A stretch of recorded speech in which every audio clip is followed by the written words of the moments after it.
आज कनक्स किचन में बनाएंगे त्योहारों का स्पेशल रॉयल नमकीन चिवड़ा, जिसको आप 2 महीना स्टोर कर सकते हैं।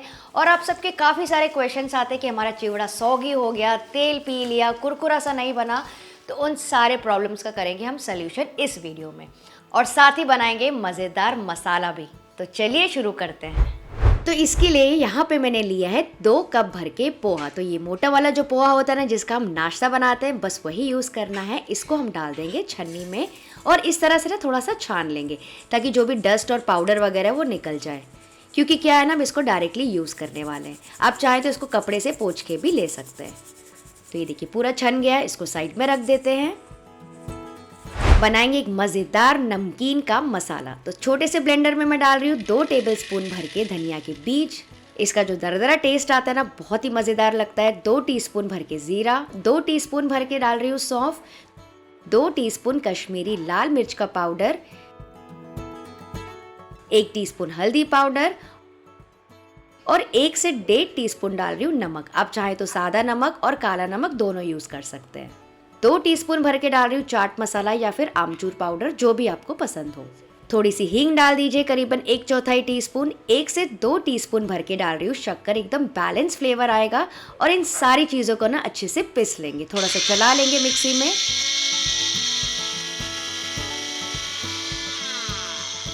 तो ये देखिए एकदम मार्केट स्टाइल नमकीन मसाला रेडी हो गया। बहुत ही ज़्यादा टेस्टी और खुशबूदार होता है, और इसका कमाल का फ्लेवर आएगा नमकीन में। तो इसको साइड में रख देते हैं।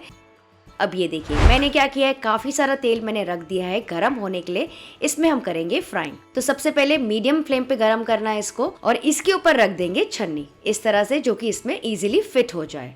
ठीक है, अब यहाँ पे मैं यूज़ कर रही हूँ 1 कप भर के कच्ची मूंगफली। इसको यहाँ पे डाल देंगे छन्नी के ऊपर, और थोड़ा थोड़ा इस तरह से स्टर करते रहेंगे, चलाते रहेंगे। क्योंकि तेल बहुत ज़्यादा गर्म नहीं है ना इस वक्त, तो ये अंदर से अच्छे से पक जाएंगे।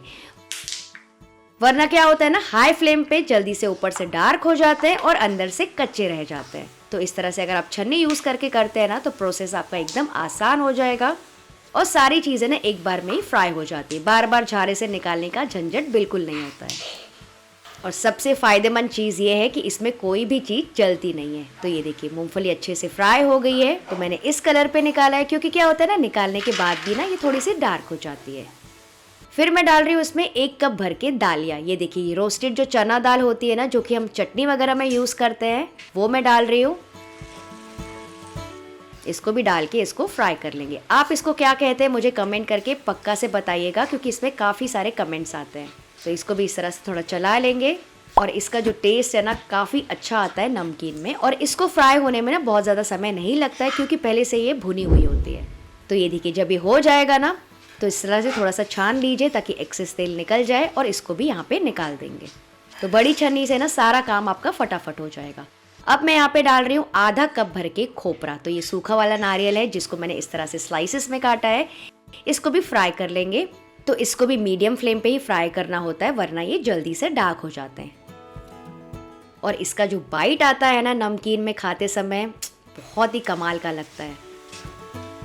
तो इसको ध्यान से फ्राई कीजिएगा, अगर थोड़ा भी डार्क हो गया ना तो कड़वा टेस्ट आएगा। तो ये देखिए ये भी हो गए, इनको भी निकाल देंगे। अब यहाँ पे मैं डाल रही हूँ आधा कप भर के काजू, जिसको मैंने हाफ में कर दिया है। इसको भी फ्राई कर लेंगे। आप चाहें तो ये सारी चीज़ें रोस्ट करके भी बना सकते हैं।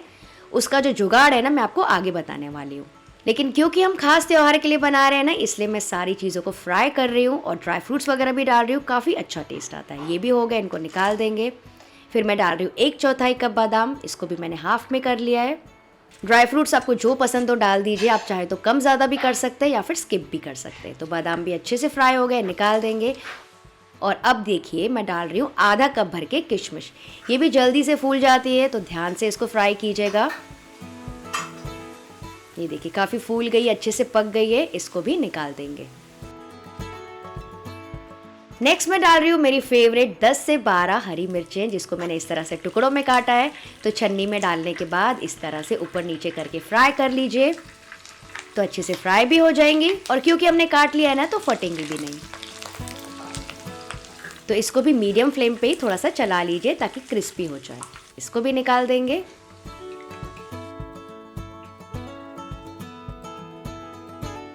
फिर मैं डाल रही हूँ आधा कप भर के करी पत्ता, इसका तो मेन फ्लेवर आता है और काफ़ी अच्छा लगता है, एकदम क्रंची और डिलीशियस लगता है नमकीन में। तो ये देखिए कितने बढ़िया से फ्राई हो गए। इसको बहुत ज़्यादा डार्क नहीं करना होता है। इसको भी निकाल देंगे।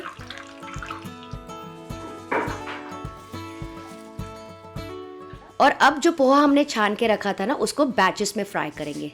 तो इस तरह से डाल दीजिए और इस वक्त तेल का जो टेम्परेचर है ना, मीडियम से थोड़ा हाई की तरफ होना चाहिए। ये देखिए कितने जल्दी से फ्राई हो जाते हैं और बढ़िया से क्रंची मंची हो जाते हैं।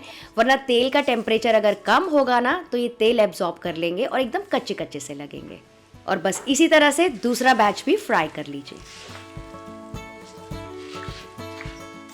तो बहुत आसानी से फ्राई हो जाते हैं। बस तो तेल का टेम्परेचर है ना, मीडियम हाई के बीच में होना चाहिए। और अगर आपको इसी का हेल्दी वर्जन देखना है बिल्कुल कम तेल में, तो वो भी मैंने बनाया है, जिसका लिंक मैं नीचे डिस्क्रिप्शन बॉक्स में डाल दूंगी। इसको भी निकाल लिया। अब यहाँ पे ये देखिए मैं क्या यूज़ कर रही हूँ, 1 कप भर के कच्चा कॉर्नफ्लेक्स। आंशी का तो ये फेवरेट है और इजीली मिलता है मार्केट में, तो मैं ज़रूरी यूज़ करती हूँ। इसको भी फ्राई कर लीजिए बैचेस में। तो इसके लिए जो टेम्परेचर है ना, एकदम हाई होना चाहिए, तो ही अच्छे से फूलते हैं। ये देखिए कितने बढ़िया से फूल जाते हैं और बहुत ज़्यादा टेस्टी लगते हैं नमकीन में। और मेरे बच्चों को पसंद आता है, तो हमेशा मैं घर पे रखती हूँ, इसलिए मैं यूज़ कर रही हूँ। ये देखिए फूल गए। इसको भी निकाल देंगे और इसी तरह से पूरा बैच फ्राई करके निकाल लीजिए। नेक्स्ट मैं यहाँ पे यूज़ कर रही हूँ आधा कप भर के ये आलू लच्छा। वैसे तो ये ऑप्शनल है, लेकिन क्योंकि मैं घर पे नमकीन बनाती रहती हूँ तो मेरे पास बचा था, तो इसको भी फ्राई कर लेंगे। ये भी जल्दी से फ्राई हो जाते हैं। जो भी चीज़ आपके पास नहीं है या ना पसंद हो, आप कम्प्लीटली स्किप कर लीजिए। तो ये देखिए ये भी कितने बढ़िया तरीके से फ्राई हो गए हैं और आलू का टेस्ट तो सबको पसंद ही आता है नमकीन में। इसको भी निकाल देंगे। तो ये देखिए हमारी सारी चीज़ें बढ़िया तरीके से फ्राई हो गई है। इन सब का रेशियो आप अपने हिसाब से एडजस्ट कर सकते हैं। अब क्योंकि इस वक्त मिक्सचर गरम है और इसके ऊपर ना थोड़ा बहुत तेल रह गया है, तो इसी समय हम डाल देंगे मसाला जो कि हमने तैयार किया था और फटाफट मिक्स करते जाएंगे। तो क्या होगा, जल्दी से उसमें चिपक जाएगा और अच्छी सी कोटिंग भी आ जाएगी। और मान लीजिए अगर आपको ऐसा लगे कि मसाला चिपक रहा नहीं है या फिर आपका मिक्सचर ठंडा हो गया है, तो आप क्या कीजिए, 2 टीस्पून तेल में ये मसाले को भून के फिर तड़के जैसा इसमें डाल दीजिए, तो भी वो चिपक जाएगा। अच्छे से मिक्स मैंने कर लिया। ये देखिए क्या तो बढ़िया सा कलर आया है। बिल्कुल शाही नमकीन है, बहुत ज़्यादा दिन तक आप स्टोर कर सकते हैं। बिल्कुल मार्केट जैसा ही बनता है, या फिर वो हल्दीराम में जो नमकीन बनता है ना, बिल्कुल वैसा। अब इसको कम्प्लीटली ठंडा होने दीजिए और उसके बाद आप इसको कोई भी एयरटाइट कंटेनर में स्टोर कर सकते हैं। ये बिल्कुल भी ख़राब नहीं होता है 1 से 2 महीनों तक। आप किसी को गिफ्ट भी कर सकते हैं इस त्योहार में। बिल्कुल होममेड है, साफ तेल में तला हुआ है, free from any artificial colours and preservatives. सुना आपने, एकदम कुर्रम कुर्रम बना है, जैसे कि हम बचपन में बोलते थे। तो इतना स्वादिष्ट नमकीन अगर घर पे ही बन जाए तो बाहर से क्यों खरीदेंगे। तो अगर आपको आज की कोशिश मेरी सच में पसंद आई ना, तो फ्रेंड्स प्लीज़ इस वीडियो को लाइक, शेयर और सब्सक्राइब ज़रूर कर देना। तो भाई अगर आपको कम तेल वाला चिवड़ा देखना है ना, तो वो भी मैंने बनाया है चैनल में। यहाँ पे वीडियो को क्लिक करके ज़रूर से चेक कर लेना। चलिए आप सब अपना ख्याल रखिएगा और दिवाली की तैयारियाँ एंजॉय कीजिए। Bye bye.